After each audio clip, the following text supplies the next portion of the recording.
안녕하세요, 닥튜버입니다. 우리가 보통 약을 먹을 때는 물과 함께 약을 먹죠.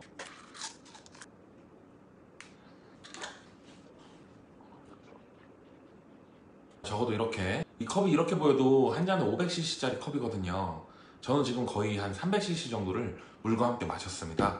보통 우리가 약을 먹을 때는 이렇게 물과 함께 약을 먹습니다. 그런데 가끔 이런 걸 물어보는 분들이 있어요. 영화나 드라마 같은 거 보면은 약만 이렇게 입에 넣고 삼키는 모습을 볼 수가 있는데 정말 그래도 되는지를 물어보는 분들이 있습니다. 결론부터 말하면 약을 드실 때는 반드시 물과 함께 충분한 양의 물과 함께 드셔야 됩니다.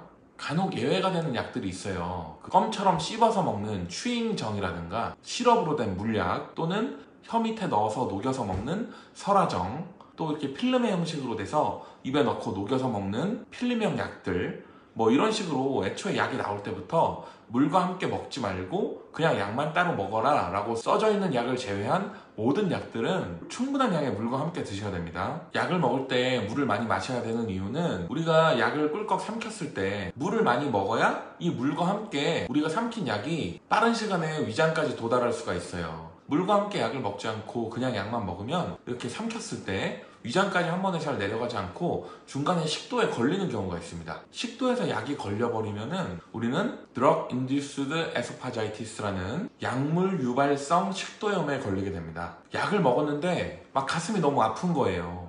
이런 증상이 있을 수가 있습니다. 우리가 상식적으로 생각을 해도 식도라는 관이 있는데 이 관에 어떤 물질이 제대로 통과를 하려면 위에서 물을 부어줘야 이게 끝까지 한 번에 슉 내려가겠죠. 물을 붓지 않고 어떤 물질만 그냥 넣었을 때 얘가 잘 내려가지 않고 중간에 걸릴 수가 있습니다. 이해가 되시죠?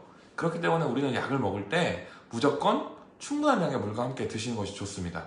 물론 병원에 입원해서 금식 중인 환자라든가 물을 많이 마시면 안 되는 수분 제한의 처방을 받은 환자들의 경우는 예외이긴 한데 보통 그런 분들은 이 유튜브 영상을 보지 않겠죠. 전 어디까지나 일반적인 선에서 설명을 드리는 겁니다. 예외는 있어요.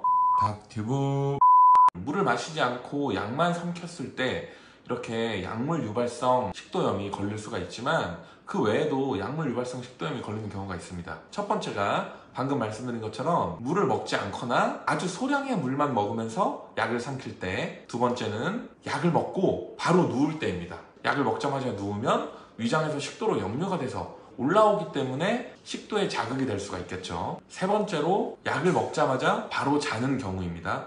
자기 직전에 약을 먹었을 때 방금 제가 두 번째로 말한 것처럼 약을 먹자마자 눕는 것과 마찬가지 작용을 하겠죠. 그렇기 때문에 약을 먹자마자 눕거나 자기 직전에 약을 먹는 것은 좋지 않습니다. 세 번째로 나이가 굉장히 많고 고령인 경우인데요.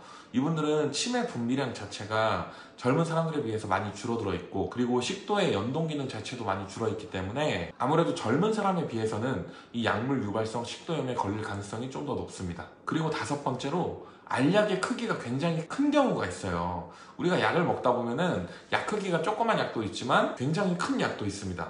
큰 약을 먹으면 당연히 식도에도 잘 걸리겠죠. 이런 경우가 약물 유발성 식도염을 일으키는 여러 요인들입니다. 특히 약의 종류에 따라서도 이런 약물 유발성 식도염이 잘 걸리는 약들이 있는데요. 우리가 흔히 많이 먹는 약국에서 파는 소염 진통제 계통, 아스피린이나 이부프로펜, 에드빌이라는 약 이름으로 주로 나와 있어요. 아나프록스나 낙센 같은 나프록센 소디움 계통의 약들, 이런 소염 진통제, 우리가 흔히 엔세이드라고 부르는데요. 이런 계통의 약들이나 또는 항생제 등등 이런 약들이, 우리가 흔히 위장 장애를 잘 일으키는 그런 약들이 이렇게 약물 유발성 식도염도 잘 일으킵니다. 하지만 우리가 일반인의 기준에서 이렇게 약의 종류까지 외울 필요는 없을 것 같고요. 그냥 대부분의 알약이나 가루약을 먹을 때는 충분한 양의 물과 함께 드시는 게 좋습니다. 보통 종이컵 기준으로 물 한 컵을 다 먹는 것이 좋습니다. 보통 약을 먹을 때 평소 물을 많이 먹기 싫어하는 분들은 약 먹고 물 한 모금 조금 먹고 말아요. 하지만 그러지 마시고, 저는 무조건 약을 먹을 때는 적어도 종이컵 한 잔 이상의 양은 무조건 먹습니다. 그 정도 양의 약을 먹고, 또 약을 먹은 후에 최소 30분에서 1시간 정도는 바로 눕지 마시고 똑바로 앉아 있는 것이 좋습니다. 그래야 중력에 의해서 약이 아래쪽으로 잘 내려가겠죠. 닥튜브. 자, 오늘은 약을 먹을 때 물과 함께 꼭 먹어야 하는 이유에 대해서 설명을 해봤는데요. 그래서 이 영상의 주제였던 물 없이 약을 먹어도 되는가? 라는 질문의 대답은 NO입니다. 약을 드실 때는 무조건 충분한 양의 물과 함께 드세요. 됐어! 오늘도 제 영상 끝까지 봐주셔서 정말 감사합니다. 닥튜브였습니다. 구독과 좋아요, 알림 설정까지.